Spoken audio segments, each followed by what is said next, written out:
Nós vamos ler a palavra do Senhor em Provérbios, capítulo 3, versículos 9 e 10. O Ministério de Louvor já pode voltar aqui à frente para cantar ao Senhor enquanto nós estaremos entregando dízimos e ofertas na casa do Senhor. Diz assim a palavra de Deus: adore a Deus, oferecendo-lhe o que a sua terra produz de melhor. Faça isso e os seus depósitos ficarão cheios de cereais, e você terá tanto vinho que não será capaz de armazenar. A outra versão diz: adore o Senhor, oferecendo-lhe as primícias que a sua terra produz. E nesta noite nós vamos estar entregando na casa do nosso Deus. Fui visitar o irmão Francisco, a irmã Joanita, e hoje ele fez questão de ligar e pediu que eu dissesse aqui para a igreja que ele estava mandando um abraço para essa igreja, porque ele é apaixonado pela ADI. E eu falei: irmão, pode ficar tranquilo que eu vou falar para toda a igreja que o senhor mandou um abraço. E ontem, quando nós voltávamos da casa do irmão Francisco, eu vinha conversando com o irmão Eugenito, e nós estávamos falando de bênçãos, daquilo que Deus tem feito pela nossa vida, daquilo que Deus está fazendo nesta igreja, porque nós somos uma comunidade bastante jovem ainda. Nós somos uma igreja que estamos no primeiro ciclo da primeira geração, nós nem viramos a primeira década ainda, né? E o Senhor está abençoando esta igreja, e o Senhor tem dado provas da sua bondade para conosco. E todos os dias, quando nós estamos orando aqui, eu tenho clamado ao Senhor e pedido para que Deus abençoe vocês, para que o Senhor faça multiplicar, principalmente na vida daqueles que lançam sementes. O que são sementes? São aqueles que lançam recursos, são aqueles que dedicam seu tempo, seu trabalho, seu talento, que se esforçam para promover a obra do Senhor, ajudando, auxiliando de uma forma ou de outra. Eu tenho pedido ao Senhor para que Deus multiplique estas sementes que vocês têm plantado no reino de Deus. E nesta noite a palavra do Senhor diz assim: que se você adorar a Deus, entregando ao Senhor as primícias, ou entregando ao Senhor o que você tem de melhor, o Senhor vai fazer com que os seus depósitos, o que são os depósitos? Eles podem estar se referindo aqui à sua casa, ao seu trabalho, à sua vida espiritual, com Deus. Eles estarão cheios, ou seja, o Senhor vai trazer paz para quem não tem paz, Deus vai trazer alegria para quem não tem alegria, vai trazer saúde para quem não tem saúde, vai trazer provisão para quem não tem provisão, vai abrir portas para quem está batendo e a porta está fechada. Ou seja, o Senhor, Ele vai abençoar tão grandemente a sua vida, parafraseando esta palavra que diz aqui, que você não será capaz de armazenar. Ou seja, as bênçãos serão tantas que você vai ter que dividir a sua bênção com os seus irmãos. Amém? Então é firmado nesta palavra que eu gostaria de convidar vocês para se colocar em pé neste momento. E nós vamos orar ao Senhor, vamos consagrar os dízimos, também as ofertas na casa do Senhor. E eu creio que a palavra de Deus, o Deus que é fiel, o Deus que faz milagres, vai abençoar você e a sua casa. Pegue o seu envelope. E hoje caiu novamente aqui na minha mão. Aí eu peguei o envelope e falei: vou guardar esse envelope porque isso aqui é um case pastoral, Eu peguei de novo aquele envelope. Eu não sei, eu acho que tem alguma coisa profética aqui nesse envelope para ficar caindo na minha mão. Não tenho hoje, amanhã é outro dia. Amém? Creia no Senhor Jesus. Se hoje o Senhor não te deu as condições para você ofertar na casa do Senhor, Deus não pede aquilo que você não tem. Amanhã é outro dia. Amanhã você poderá ter o seu celeiro transbordando, e você vai ter tanto que você não vai conseguir armazenar tamanha bênção que o Senhor dará a você. Então vamos orar ao Senhor em nome de Jesus. Nós consagramos ao Senhor os nossos dízimos, as nossas ofertas, e entregamos, meu Deus, na tua casa, como um sinal de reverência, de adoração, como um sinal de reconhecimento das tuas bondades em favor de nossas vidas. Em nome do Senhor Jesus, que a tua palavra, Deus, venha se cumprir na vida de cada uma dessas pessoas que aqui se encontram, e que o teu nome seja glorificado sempre na vida da tua igreja. Amém. Pode tomar sempre.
Amados, vamos nos colocar em pé e vamos abrir a palavra do Senhor no livro de Esther.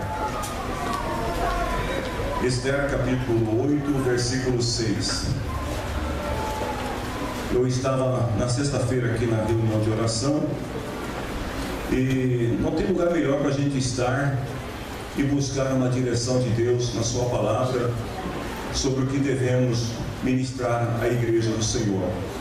E sexta-feira eu estava compartilhando com o pastor Reginaldo, eu estava aqui na reunião de oração e de repente eu tinha uma palavra para ministrar naquela noite, mas eu senti da parte de Deus de inverter totalmente a ordem, e aí o presbítero Donizete dirigiu o culto, o pastor Reginaldo trouxe a palavra final.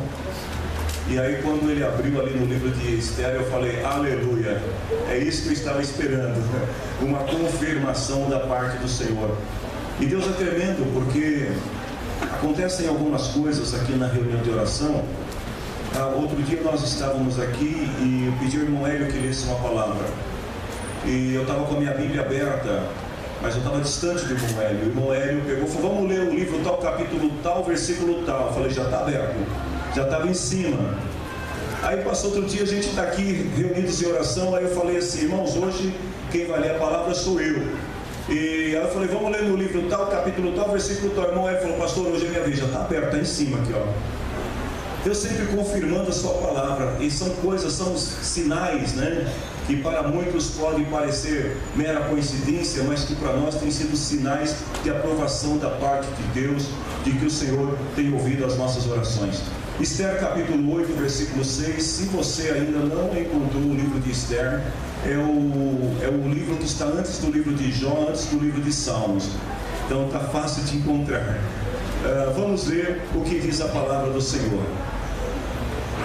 Pois eu não poderei suportar a destruição do meu povo e a morte dos meus parentes. Amém? Feche teus olhos e oremos ao Senhor, em nome do Senhor Jesus. Eu creio, Senhor, que esta foi a palavra que teu Espírito Santo nos direcionou, para que nesta noite fosse transmitida ao coração da tua igreja. Senhor, e os nossos corações estão todos focados em Ti, a nossa mente está centrada em Ti. Eu peço que o Senhor envie os Teus anjos sobre esta casa, para nos guardar, Senhor, e também para impedir qualquer ação que venha roubar nosso foco, a nossa atenção, que venha desviar-nos do curso da Tua vontade e da Tua palavra. E peço, Deus, que o Teu Espírito Santo venha ministrar ao coração de cada um de nós, e que a minha vida seja simplesmente um instrumento Teu, Senhor, porque a honra, a glória é toda Tua, ao Teu nome sempre, para sempre. Amém. Podemos assentar, queridos irmãos. Meus amados, só para nós nos situarmos, né, na história bíblica, a Esther é uma jovem judia que viveu no reino da Pérsia, no período do rei Assuero, ou em outras versões bíblicas, chamado de Xerxes. E ela foi escolhida pelo rei para se tornar rainha. Além de Esther, nós encontramos no mesmo livro um outro personagem que era seu primo, por nome de Mordecai, ou Mardoqueu, em outras versões. Mordecai, ele era um homem justo, mas que num determinado período da história, ele provocou a ira de Amã. Quem era Amã? Amã era uma espécie de primeiro-ministro do rei Xerxes. Era o segundo homem da corte. E era uma tradição pagã que quando uma autoridade, ou rei, ou seu substituto, adentrasse em qualquer parte do palácio, em qualquer ambiente do palácio, as pessoas tinham que se prostrar diante dele e tinham que adorá-lo como se ele fosse uma divindade. Mas a Bíblia diz que Mardoqueu, por ser judeu e por entender de acordo com a lei que foi ensinada a eles, transmitida por Moisés, que o único que deveria ser reverenciado e adorado era o Senhor, Mardoqueu, ele não se prostrava diante de Amã. E todas as vezes que Amã aparecia no ambiente onde Mardoqueu estava, todas as pessoas se prostravam, mas ele continuava fazendo o seu serviço, o seu trabalho, e pouco se importava com a figura de Amã. E isso acabou despertando uma ira na pessoa de Amã. Amã, ele está enfurecido porque Mardoqueu, ele não negou a sua nacionalidade, ele não negou a sua fé, ele deu testemunho da sua crença pessoal, mesmo estando numa corte pagã, mas isso vai incitar a ira de Amã. E Amã decide então convidar alguns astrólogos para conversar com eles e buscar um conselho sobre o que poderia fazer para vingar-se de Mardoqueu. E os astrólogos decidiram com Amã que eles deveriam estabelecer um decreto e pedir ao rei que assinasse esse decreto ordenando a matança de todos os judeus, inclusive de Mardoqueu. E os astrólogos, eles foram mais adiante ainda. Eles marcaram uma data que seria no dia 13 do 12º mês no calendário judaico, que seria o mês de março, Então, no dia 12 de março, um ano depois de publicada a sentença, haveria um dia em que todos aqueles que não fossem judeus poderiam levantar e matar os judeus, saquear, roubar os judeus. Olha só como que Deus trabalha, queridos irmãos. Aqui começa a pregação. Amã está enfurecido, está enraivecido contra Mardoqueu por causa da sua fé no Deus vivo. E ele decide então marcar um dia para destruir o povo de Deus.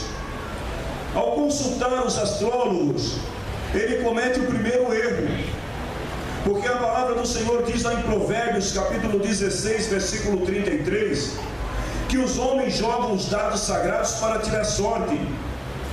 Os homens buscam na astrologia, os homens buscam em outras formas de crenças respostas para os seus questionamentos, mas a palavra do Senhor diz em Provérbios 16, 33, que quem resolve a mesma coisa é Deus, o Senhor.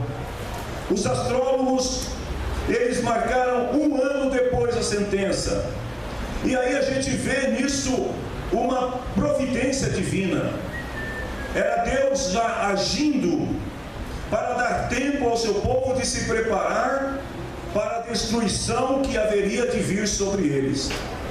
Segundo, Amã, por ser uma pessoa invejosa, ele considerava que os judeus eram muito ricos. Glória a Deus, porque eles eram realmente ricos. Quando Neemias e Esdras decidem reconstruir os muros da cidade, na Palestina ou em Jerusalém, os judeus eles se reúnem e só em espécie eles dão o equivalente a 15 milhões de dólares para ajudar na reconstrução dos muros da cidade de Jerusalém. E Amã sabia de tudo isso porque isso tinha acontecido 4 anos antes desse período que nós estamos falando. Então, na visão de Amã, o que ele queria na verdade era, primeiro, matar os judeus, extinguir os judeus. Segundo, ele queria saquear os judeus, porque ele queria roubar todos os pertences, todas as riquezas que o povo de Deus tinha. E alguns estudiosos acreditam que quando Amã ele vai falar com o rei, e o rei estabelece um decreto para um ano depois da data, é porque Amã ele tinha um conceito de que os judeus, ao saberem que havia uma sentença de morte sobre eles abandonariam a cidade, eles fugiriam, iriam embora e deixariam seus bens e as suas riquezas. Mas embora Amã não tenha vivido o tempo dos apóstolos, o escritor aos Hebreus, no capítulo 10, versículo 39, ele fala sobre qual é a característica do povo de Deus. O povo de Deus é um povo que não foge de uma batalha, que não se amedronta diante de uma mensagem de destruição. O povo de Deus é um povo que não se intimida diante dos adversários, sim ou não? Vocês estão de acordo comigo? O povo de Deus não tem medo. E lá em Hebreus 10, 39 diz assim, que nós não somos daquele tipo de gente que volta atrás e se perde, daquele tipo de gente que vai enquanto tudo está bem, mas quando vê um mar vermelho na frente, pega para que te quer e quer voltar para o Egito. Como aquele tipo de pessoa que quando fica sabendo que a terra a ser conquistada tem gigante, prefere morrer no deserto e padecer no deserto. O povo de Deus é um povo de coragem. Vocês querem ver só aonde estão os homens de coragem aqui, as mulheres de coragem? Aplauda o nome do Senhor Jesus. Deixa eu ver.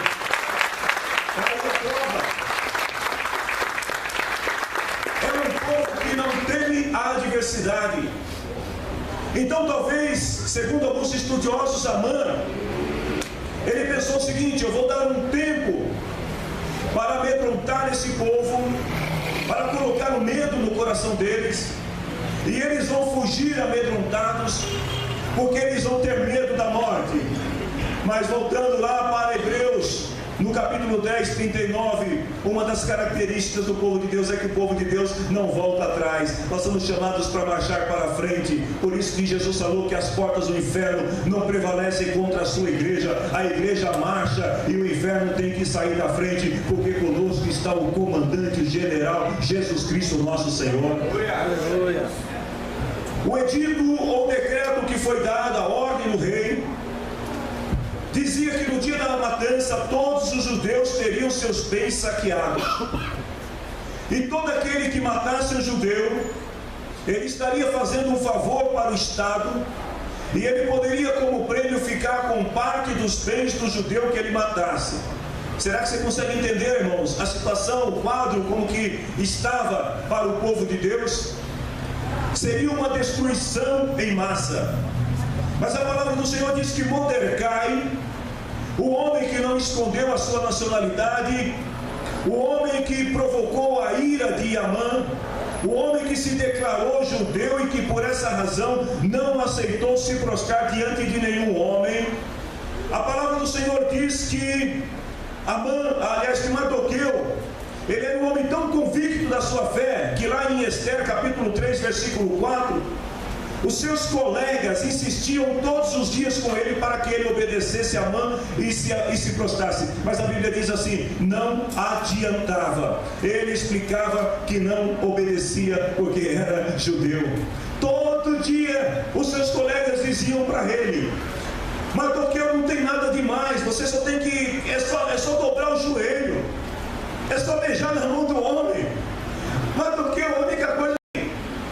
Mas Mardoqueu diz aqui que embora todos os dias insistissem com ele, ele prevalecia, e a palavra do Senhor diz que não adiantava, porque ele explicava, eu não posso me prostrar porque eu sou judeu. Queridos irmãos, só abrir um parênteses aqui nessa palavra, porque quantas vezes o mundo ele quer fazer a igreja do Senhor se prostrar diante dele. Quantas vezes o diabo se levanta para tentar fazer você se prostrar diante dele. Mas você que é crente em Jesus, você que é salvo em Jesus Cristo, você não adianta o diabo tentar, porque você não vai se prostrar diante dele. Sabe por quê? Porque você é salvo em Jesus Cristo para a glória de Deus. Esse deve ser o testemunho do crente. O crente, ele não deve de maneira alguma se envergonhar da sua posição, da sua nacionalidade como servo de Deus, como igreja de Deus.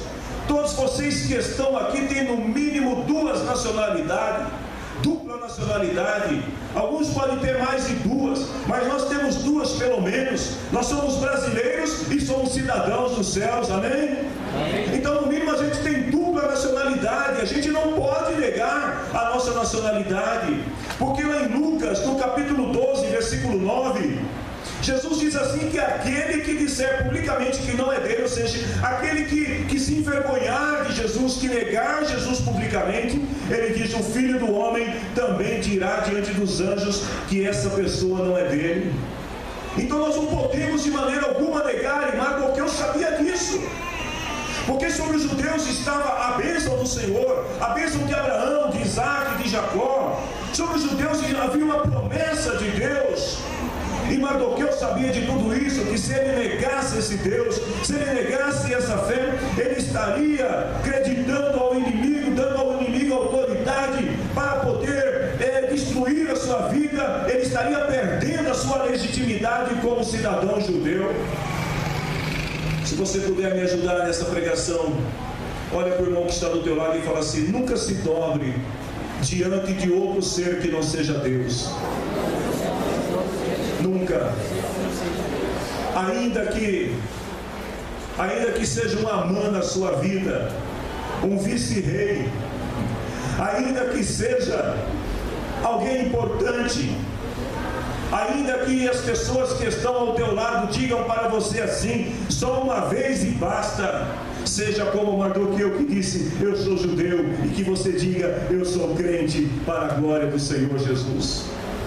Quando o rei edita esse decreto, Mardoqueu fica sabendo logo que havia uma sentença de morte para ele e para o seu povo.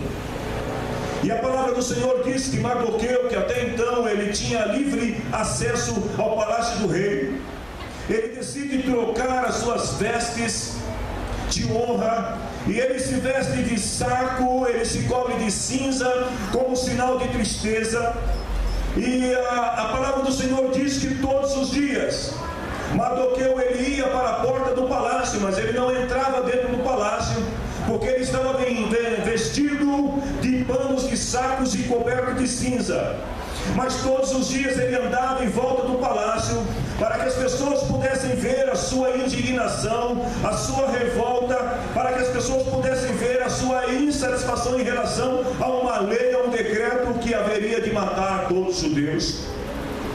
A palavra do Senhor diz em Esther capítulo 4, versículo 1, que quando Mordecai soube de tudo isso, rasgou a roupa em sinal de tristeza, vestiu uma roupa de pano grosseiro, pôs cinza na cabeça, saiu pela cidade chorando e gritando. É interessante aqui, queridos irmãos, porque Mordecai, ou Mardoqueu, ele está ciente daquilo que vai acontecer. Ele sabe que se nenhuma posição for tomada, se nenhuma ação for feita, o seu povo será destruído no dia 13 do 12º mês, ou no dia 13 de março, aquele povo seria destruído. Mas ele decide chamar a atenção. E qual é a forma como ele vai chamar a atenção? A palavra do Senhor diz que ele vai chamar a atenção se vestindo com vestes de humildade. Ele vai chamar a atenção chorando e gritando. Na outra versão diz que ele clamava em forma de oração. Ele passava pelo palácio, pelas ruas, e ele gritava, ele chorava, porque ele sentia a dor que o povo não podia sentir. Mas Mordecai, ele continua firme na sua posição. Queridos irmãos, Mordecai estava insatisfeito, inconformado com aquela posição. A palavra do Senhor diz em Romanos capítulo 2, na revista atualizada: não vos conformeis com este século, mas transformai-vos pela renovação da vossa mente. A igreja do Senhor não pode de maneira alguma se calar. A igreja do Senhor não pode de maneira alguma aceitar passivamente a condição que o mundo se encontra. A igreja precisa se levantar, e nós precisamos de homens e mulheres como Mardoqueu, que tenham coragem de se vestir de humildade e de clamar e de chorar pela desgraça que está para vir sobre a terra. Ele sabia que a morte seria grande, que a destruição seria grande, queridos. E deixa eu dizer uma coisa para vocês: se a igreja do Senhor Jesus não se levantar nesta nação e não se posicionar como igreja de Cristo, e não começar a clamar ao Senhor e invocar o Senhor, queridos irmãos, o tempo de destruição virá, e muitos daqueles que hoje estão se dizendo cristãos, que estão desapercebidos e dormindo, vão também ser destruídos pelo vento que está vindo sobre a nação. Nós precisamos nos levantar em nome do Senhor Jesus como Mardoqueu. Mardoqueu, ele chama a atenção, mas ele chama a atenção da pessoa certa. Ele sabe que lá dentro do palácio existe uma mulher chamada Esther, a rainha, a mulher de confiança do rei. E ele então ele manda uma mensagem para Esther, e ele manda uma cópia do decreto e diz para ela: Esther, eu não sei se você está sabendo, mas o nosso povo, o teu povo, eles receberam uma sentença de morte, e eles estão para serem destruídos. Então está aí o decreto, Esther. Você precisa fazer uma coisa. Em Esther capítulo 4, versículo 14, olha o que ele diz para a Esther: se você ficar calada numa situação como esta, do céu virão socorro e ajuda para os judeus, e eles serão salvos. Porém você morrerá, e a família do seu pai desaparecerá. Mas quem sabe, talvez você tenha sido feito rainha justamente para ajudar numa situação como esta. Parafraseando a palavra de Mordecai para Esther, ele estava dizendo para ela o seguinte: Deus se colocou nessa posição para você se levantar e defender o povo de Deus. Deus se colocou nessa posição para você defender a vida dos judeus. E ele diz assim: se você não fizer nada, se você não fizer nada para salvar o povo judeu, fique sabendo que o povo judeu não vai morrer, porque o povo judeu tem promessa de Deus. Deus vai enviar socorro de alguma forma, mas você, Esther, e a sua família do seu pai vão desaparecer. Eu tenho uma mensagem aqui. Eu sei que o irmão Márcio está gravando, irmão Márcio, então que fique nítida essa mensagem, porque é uma mensagem principalmente para aqueles que são os legisladores que estão nas câmaras, nas assembleias, no Congresso e no Senado. Homens que foram colocados lá para representar o povo de Deus, para defender a fé do povo de Deus, a integridade da igreja e defender a família. Uma mensagem de Deus para todos esses homens. Se vocês não cumprirem o papel que Deus colocou para vocês fazerem como legisladores e defender o povo de Deus, Deus vai enviar outros meios para salvar a igreja. Mas vocês, deputados, vereadores, senadores, todos vocês que estão no governo e que não estão fazendo nada para salvar o povo de Deus, vocês morrerão e desaparecerão. Se você crê nisso, igreja, diga amém e glorifique o nome do Senhor Jesus. Eu sinto, queridos irmãos, que há um juízo de Deus vindo sobre essa nação e sobre aqueles que têm se favorecido dos votos do povo cristão, daqueles que têm se favorecido da igreja, muitas vezes se transvestindo como cristãos, falando como cristãos, mas que não são de Deus, que estão lá, mas que não defendem os valores do povo de Deus. Mordecai manda uma mensagem para Esther e diz: se você não fizer o teu papel, porque Deus te colocou aí para ser rainha, mas não é para ser uma rainha decorativa. Deus te colocou aí para defender o povo de Deus, assim como Deus tem colocado homens e mulheres em posições estratégicas para defender o povo de Deus, a honra do povo de Deus. Graças a Deus que Esther era de Deus. A palavra do Senhor diz que assim que ela toma conhecimento da sentença contra o seu povo, ela não se conforma. Ela diz: isso não pode acontecer com o meu povo, isso não pode acontecer com os meus parentes. Eu estava dizendo ontem à noite ao pastor Edinaldo, a gente estava conversando um pouquinho ali, falando das coisas de Deus, e eu falei assim para ele: pastor, eu tenho um tema para essa mensagem, o sentimento de Esther. E eu disse para ele: eu acho que, posso estar equivocado, igreja, mas eu acho que está faltando nas igrejas que se dizem de Deus este sentimento de Esther, sentimento de compaixão. Eu fico imaginando quantos de nós que estão aqui que creem na salvação eterna da sua alma, na vida eterna. Levanta a mão, deixa eu ver. Quem crê que um dia você vai morrer e você vai para o céu com Jesus e vai voltar e vai reinar com Jesus na terra? Eu fico imaginando como é que a gente crê no céu, crê no inferno e vê pessoas todos os dias sentenciados à morte, à destruição, e a gente não faz nada pelas pessoas. Foi aqui que o Espírito de Deus ministrou meu coração, porque quando Esther, ela fica sabendo que existe uma sentença de morte contra o seu povo, contra a sua nação. Já fazia 30 dias que o rei não chamava Esther para uma audiência no palácio. E a tradição histórica ensina que ninguém poderia se aproximar do rei sem que fosse convocado pelo rei. Então Esther, ela está agora numa situação muito difícil, porque ela precisa falar com o rei, ela precisa defender o povo de Deus, mas ela não pode ir até o palácio e falar com o rei sem ser convocada pelo rei. E aí ela diz o seguinte no versículo 16, aqui está o segredo, igreja. Eu preciso falar isso para vocês, e eu espero que vocês entendam isso, igreja de Deus.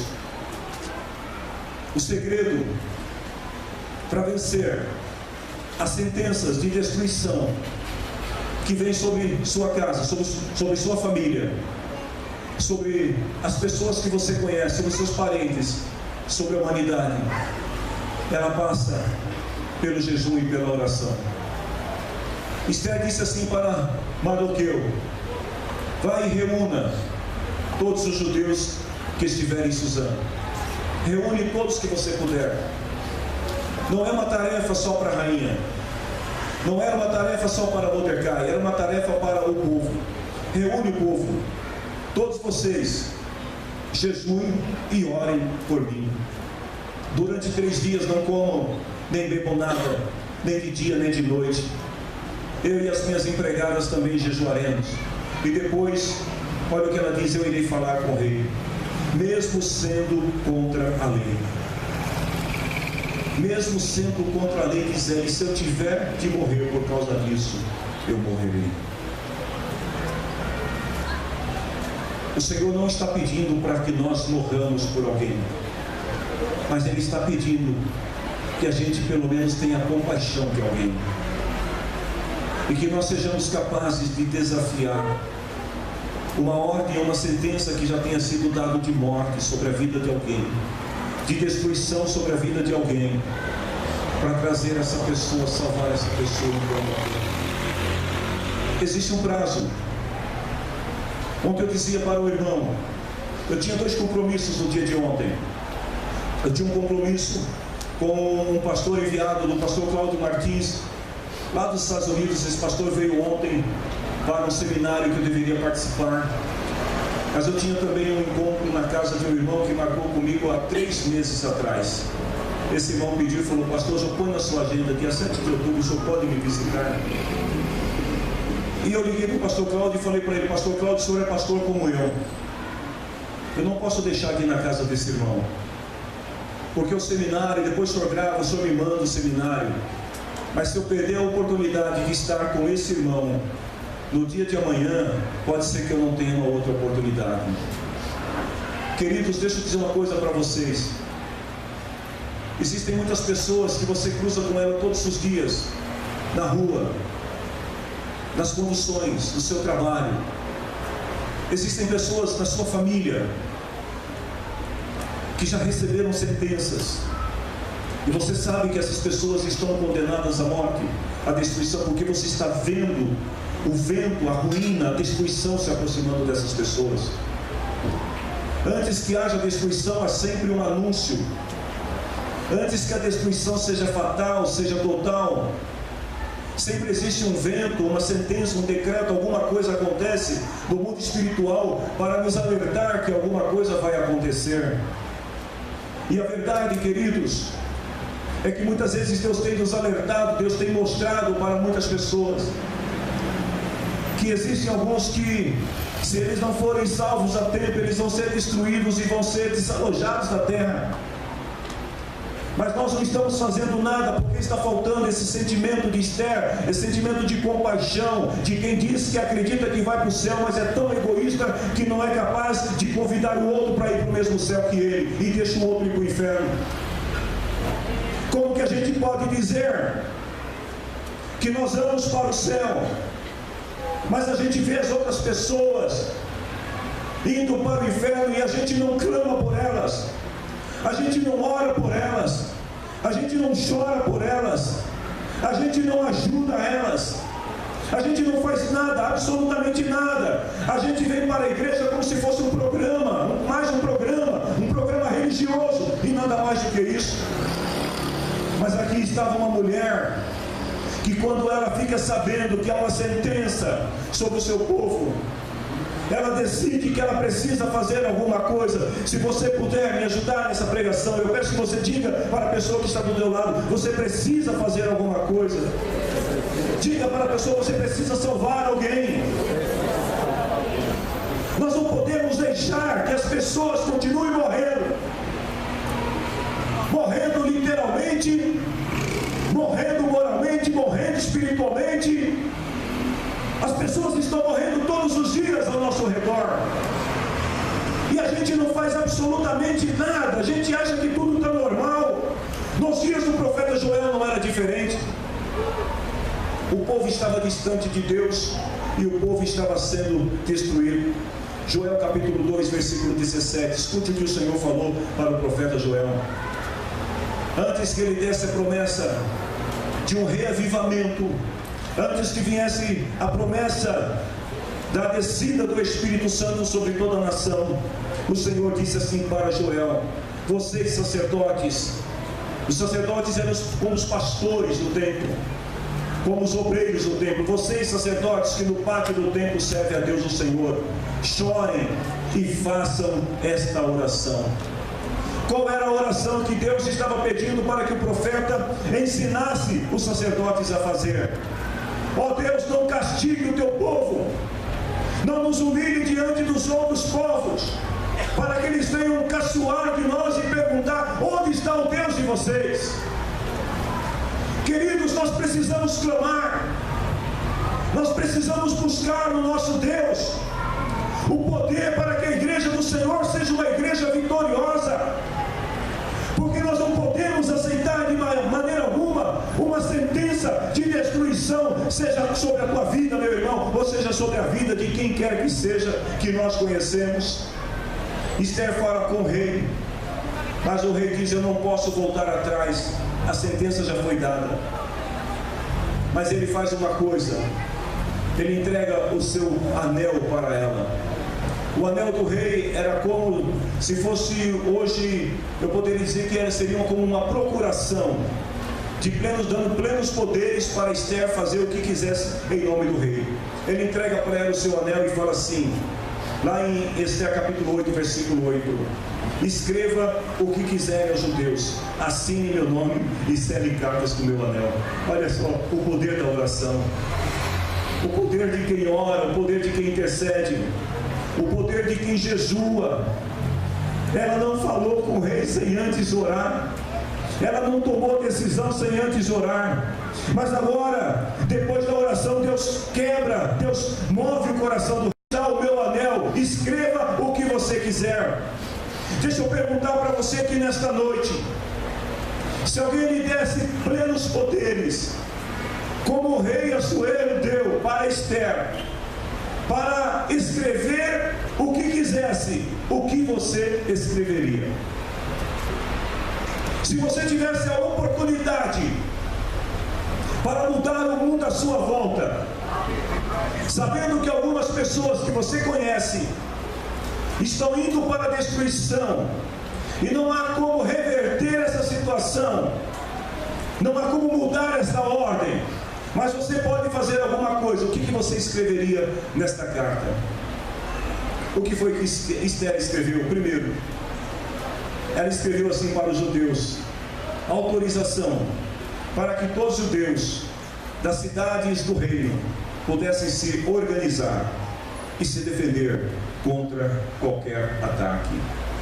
Guarde bem essa palavra, repita comigo para você não esquecer melhor. Diga assim: organização. Organização. Diga defesa. Defesa. Duas coisas que ela pediu para o povo: vocês precisam se organizar e vocês precisam se defender, porque está vindo aí um inimigo feroz, e esse inimigo vem para destruir vocês, mas vocês precisam estar organizados e precisam se defender contra qualquer ataque.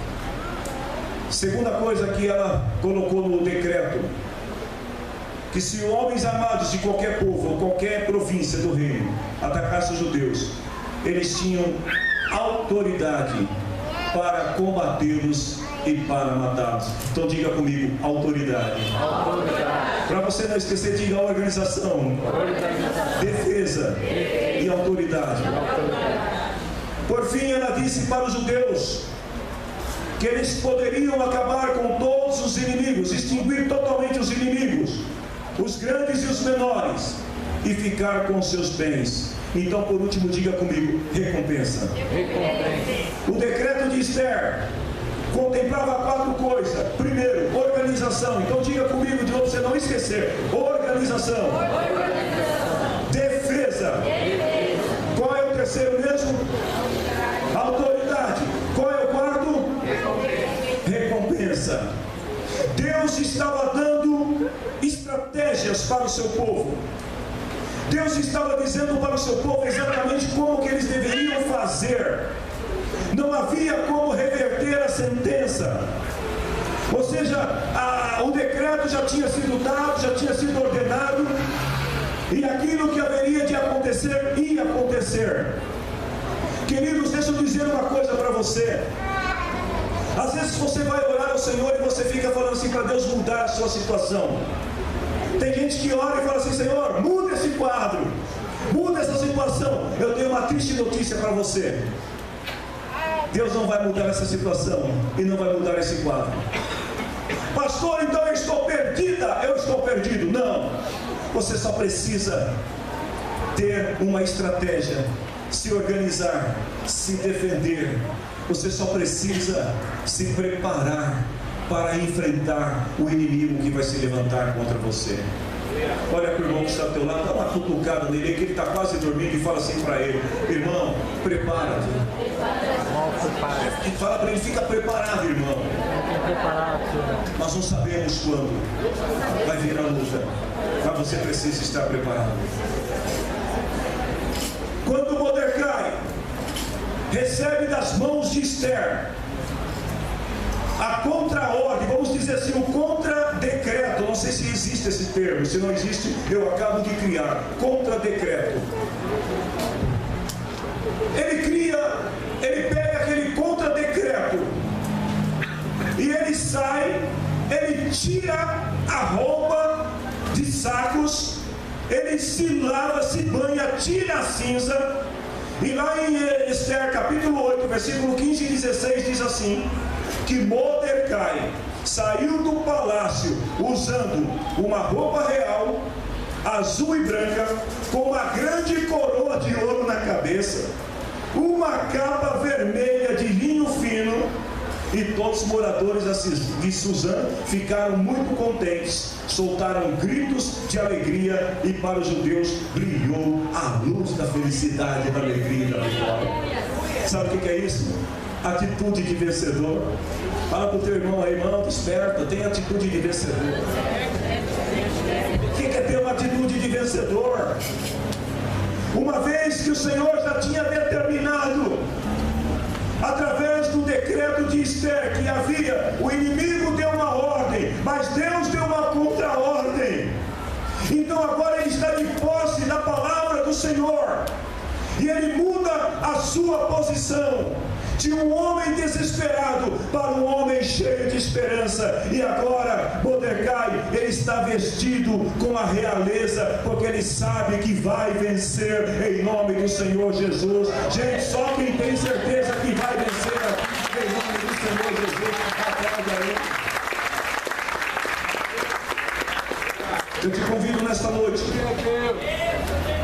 a trocar a sua veste de desespero. Eu te convido nesta noite a trocar a sua veste de angústia. Eu te convido nesta noite a trocar a sua veste de tristeza por uma veste de honra que o Senhor está entregando para você nesta noite. Deus está dando uma contra-ordem. O Senhor vai te dar estratégias, e os teus inimigos não vão te vencer em nome do Senhor Jesus. Sabe o que acontece, queridos? Quando você recebe a palavra de Deus e você tem certeza da palavra de Deus, crente é tão maluco. Eu não pense que você é o único maluco da história, porque o povo de Israel também já era assim. Quando o povo vê Mardoqueu vestido daquele jeito, com uma contra-ordem na mão, Esther capítulo 8, versículo 17, diz que o povo resolveu fazer festa. Sabe aquele negócio de fazer festa, comemorar antes de receber o prêmio? Como que o pessoal fala aí, é contar com os ovos antes da galinha? Pois foi o que aconteceu com o povo.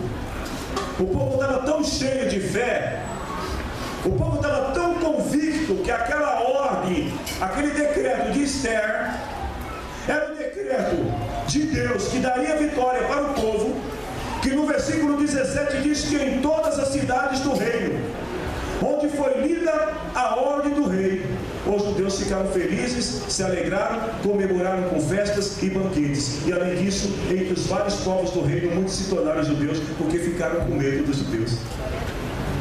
Olha só o que Deus faz, queridos irmãos.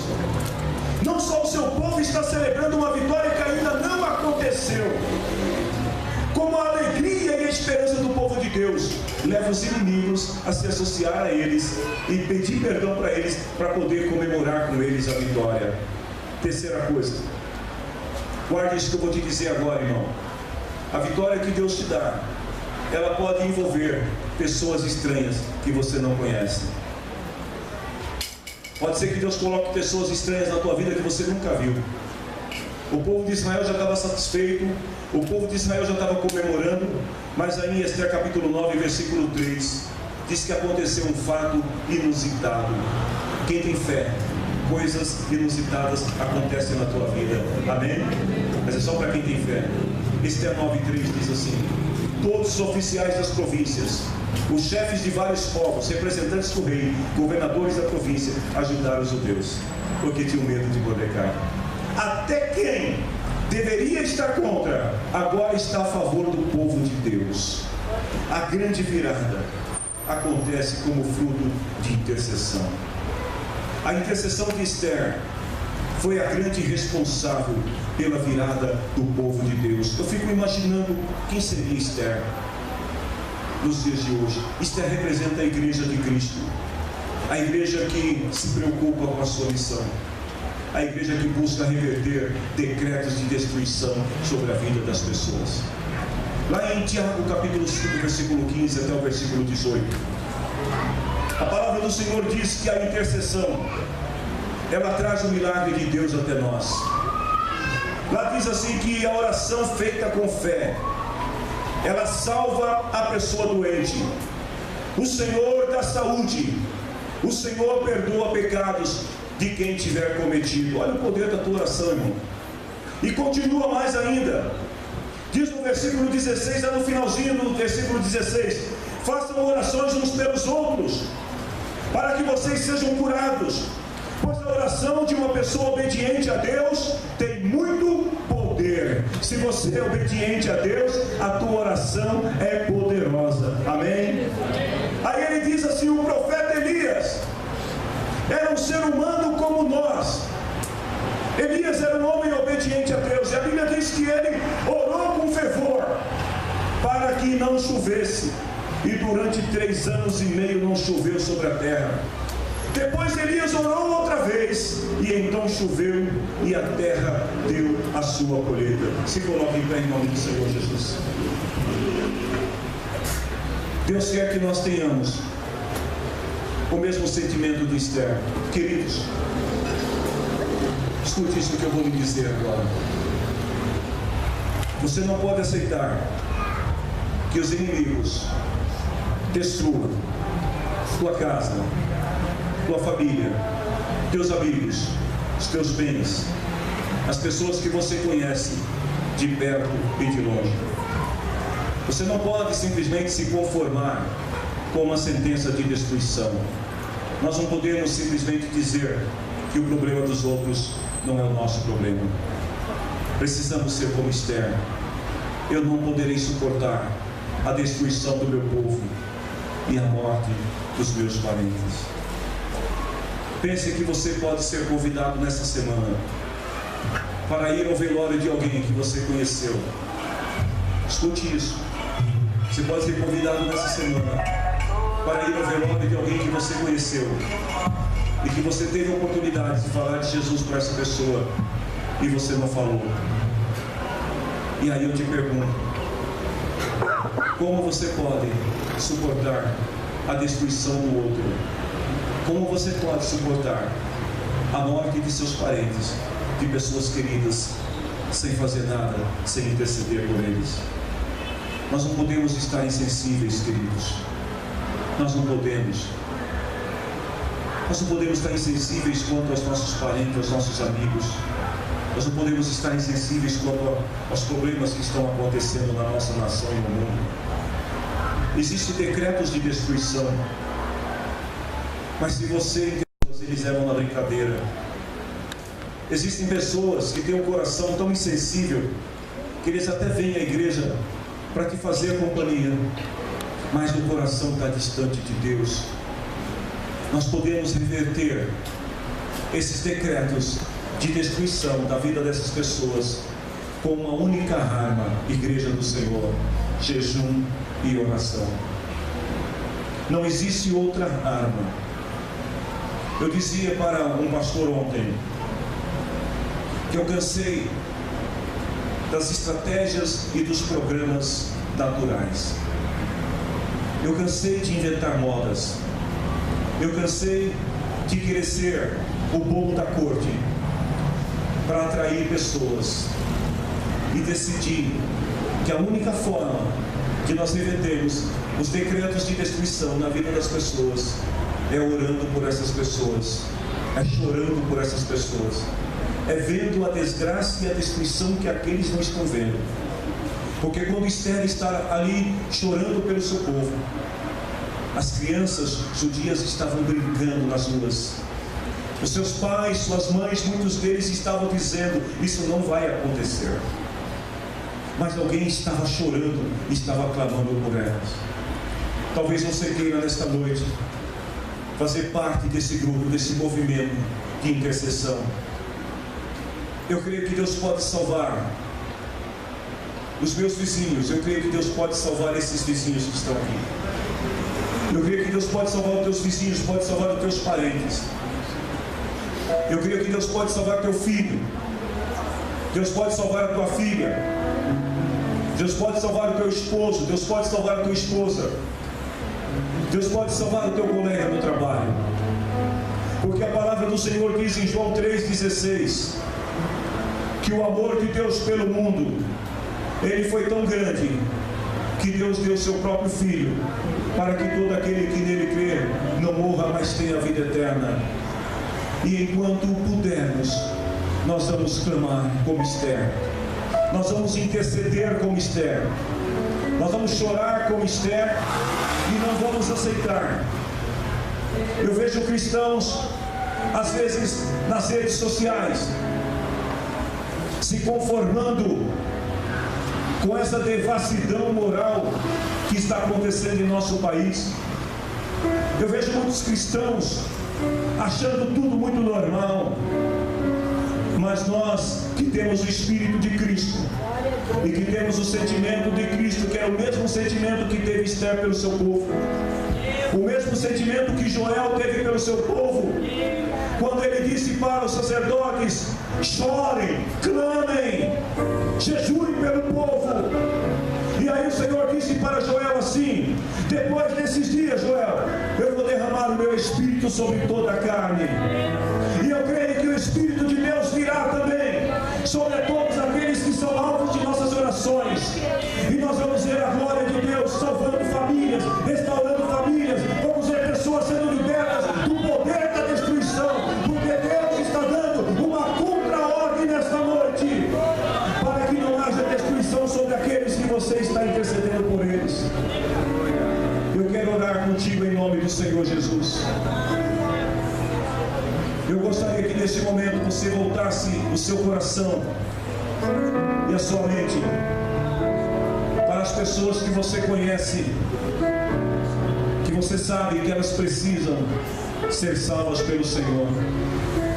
Pessoas que você sabe que, se continuar na vida que estão, vão ser destruídas, vão morrer e morrer sem Cristo.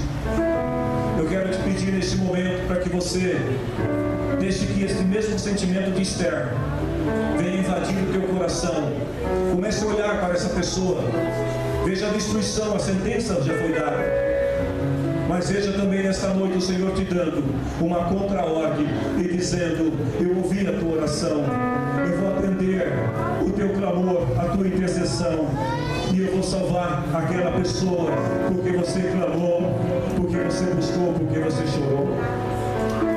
Eu gostaria que você orasse ao Senhor neste momento. Não espere pela pessoa que está do teu lado. Simplesmente comece agora a clamar ao Senhor. Deixe o Espírito de Deus começar a tomar os seus lábios agora, a sua mente, o seu coração. Deixe o Espírito de Deus começar a invadir a sua vida agora. E se você sentir de chorar, porque Jesus chorou sobre Jerusalém, quando ele viu a destruição daquele povo, quando Jesus viu o que haveria de acontecer sobre Jerusalém, a Bíblia diz que Jesus chorou sobre Jerusalém. Você não pode aceitar.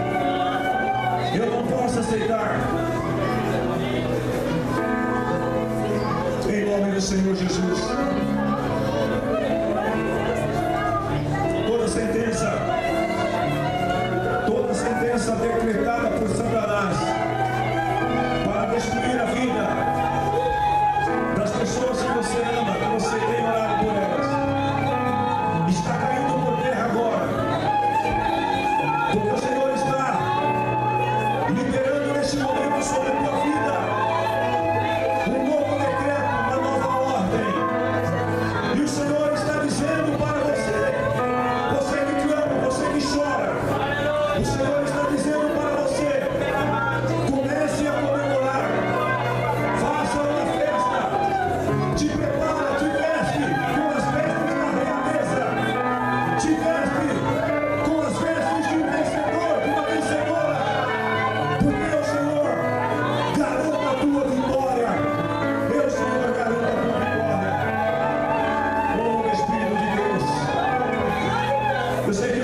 E nessa nova ordem está escrita que você é vencedor, que você é vencedora por Jesus Cristo.